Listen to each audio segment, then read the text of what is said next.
Hello food lovers, welcome to mama's food. నేను మీ స్వాతి. ఈరోజు నేను మష్రూమ్ గ్రేవీ కర్రీని ఎలా ప్రిపేర్ చేయాలో చూపించబోతున్నాను. చాలా రుచిగా ఉంటుందండి. ఎక్స్ట్రాగా మసాలాలు వేసే అవసరమే లేకుండా చాలా ఈజీగా బ్యాచిలర్స్ అయినా బిగినర్స్ అయినా చేసుకునే విధంగా చేసి చూపించబోతున్నాను. మరి చూసేద్దామా ఎలా ప్రిపేర్ చేయాలో? Let's start. ఈ రెసిపీ కోసం ముందుగా మష్రూమ్స్ని శుభ్రంగా వాష్ చేసి పెట్టుకోవాలండి. ఇక్కడ నేను 200 గ్రామ్స్ వరకు మష్రూమ్స్ని తీసుకుని శుభ్రంగా వాష్ చేసుకున్నాను. ఇప్పుడు మనం వీటిని కట్ చేసుకోవాలండి. చూడండి, ఇక్కడ మీడియం సైజు అయితే 2 ముక్కలుగా కట్ చేసుకోండి. పెద్ద సైజు అయితే 4 ముక్కలుగా కట్ చేసుకుంటే సరిపోతుంది. ఇవి ఉడికిన తర్వాత చాలా చిన్నగా అవుతాయి కాబట్టి ఈ సైజులో కట్ చేసుకుంటే సరిపోతుంది. ఇప్పుడు ఇందులో రుచికి సరిపడా ఉప్పు, 1/2 టీ స్పూన్ పసుపు, అలాగే 1 టీ స్పూన్ వరకు కారం, 1 teaspoon garam masala, 1/2 teaspoon ధనియాల పొడి, 4 టేబుల్ స్పూన్స్ వరకు పెరుగుని యాడ్ చేసుకుని ఒకసారి బాగా మిక్స్ చేసుకోవాలి. మనం మ్యారినేట్ చేసి పెట్టుకోవాల్సిన అవసరం లేదండి. జస్ట్ మనం కర్రీ చేసుకునే ముందుగా మిక్స్ చేసుకుంటే సరిపోతుంది. ఇలా మిక్స్ చేసుకున్న తర్వాత ఈ బౌల్ని పక్కన పెట్టేసి స్టవ్ వెలిగించి ప్యాన్ కానీ కడాయి కానీ పెట్టుకొని ఇందులో 3 టేబుల్ స్పూన్స్ వరకు ఆయిల్ వేసుకోవాలి. ఆయిల్ బాగా హీట్ అయిన తర్వాత ఇందులో 1/2 టీ స్పూన్ వరకు జీలకర్ర వేసుకుని కొద్దిగా ఫ్రై చేసుకోవాలి. జీలకర్ర ఫ్రై అయిపోయిన తర్వాత ఇందులో 2 మీడియం సైజు ఆనియన్స్ని ఇలా సన్నగా చాప్ చేసుకొని యాడ్ చేసుకోవాలి. వీలైనంత సన్నగా చాప్ చేసుకోండి. మంట మీడియం టు లో ఫ్లేమ్లో ఉంచుకొని గరిటెతో కలుపుకుంటూ పక్కనే ఉండి మాడిపోకుండా వీటిని దోరగా ఫ్రై చేసుకోవాలి.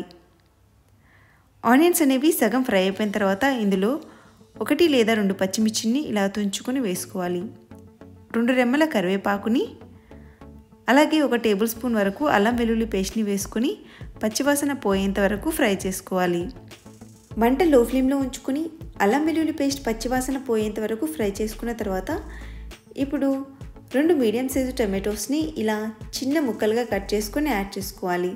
ఇలా ఆనియన్స్ని టమాటోస్ని సన్నగా చాప్ చేసుకుని యాడ్ చేసుకోవడం వల్ల మన రెసిపీకి గ్రేవీ కన్సిస్టెన్సీ అనేది వస్తుంది.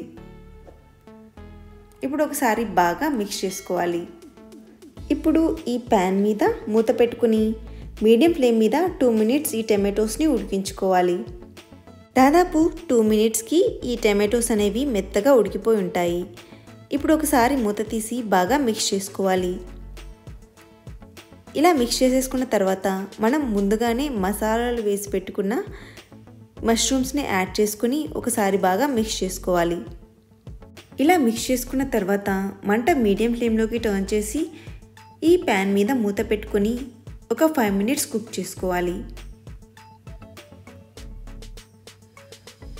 5 మినిట్స్ కుక్ చేసుకున్న తర్వాత మూత తీసి మళ్ళీ ఒకసారి కలిపి ఇందులో 1 గ్లాస్ వరకు వాటర్ని యాడ్ చేసుకోవాలి.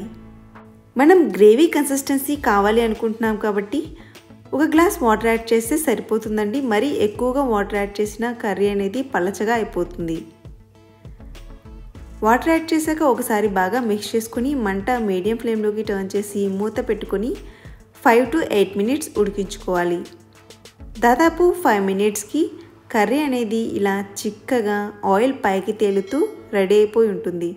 చూసారు కదా, గ్రేవీ కన్సిస్టెన్సీలో చూడడానికి ఎంత బాగా ఉందో.